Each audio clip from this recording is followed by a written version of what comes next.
ಧರ್ಮಸ್ಥಳ ವಿರುದ್ಧ ಬುರ್ಡೆ ಗ್ಯಾಂಗ್ ಷಡ್ಯಂತ್ರ ಪ್ರಕರಣಕ್ಕೆ ಸಂಬಂಧಪಟ್ಟಂಗೆ ತನಿಖೆ ಮಾಹಿತಿ ಕೋರಿ ಹೈಕೋರ್ಟ್ಗೆ ಚಿನ್ನಯ್ಯ ರಿಟ್ ಅರ್ಜಿ ಸಲ್ಲಿಸಿದ್ದಾನೆ.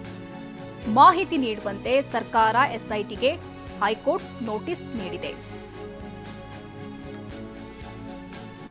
ಇದು ಧರ್ಮಸ್ಥಳ ವಿರುದ್ಧ ಬುರ್ಡೆ ಗ್ಯಾಂಗ್ ಷಡ್ಯಂತ್ರ ಪ್ರಕರಣಕ್ಕೆ ಸಂಬಂಧಪಟ್ಟಂಗೆ ತನಿಖೆ ಮಾಹಿತಿ ಕೋರಿ ಹೈಕೋರ್ಟ್ಗೆ ಚಿನ್ನಯ್ಯ ರಿಟ್ ಅರ್ಜಿ ಸಲ್ಲಿಸಿರೋದು.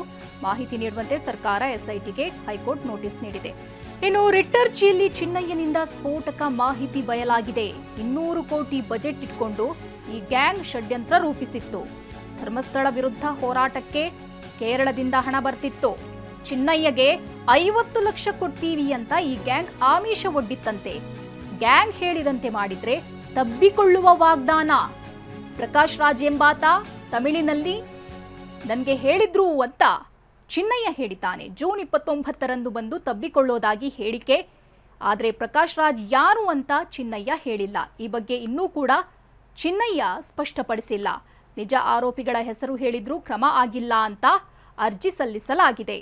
ಇದು ಧರ್ಮಸ್ಥಳ ವಿರುದ್ಧ ಬುರ್ಡೆ ಗ್ಯಾಂಗ್ ಷಡ್ಯಂತ್ರ ಪ್ರಕರಣಕ್ಕೆ ಸಂಬಂಧಪಟ್ಟಂಗೆ ಚಿನ್ನಯ್ಯ ಇದೀಗ ನೀಡಿರುವಂತಹ ಸ್ಫೋಟಕ ಮಾಹಿತಿ.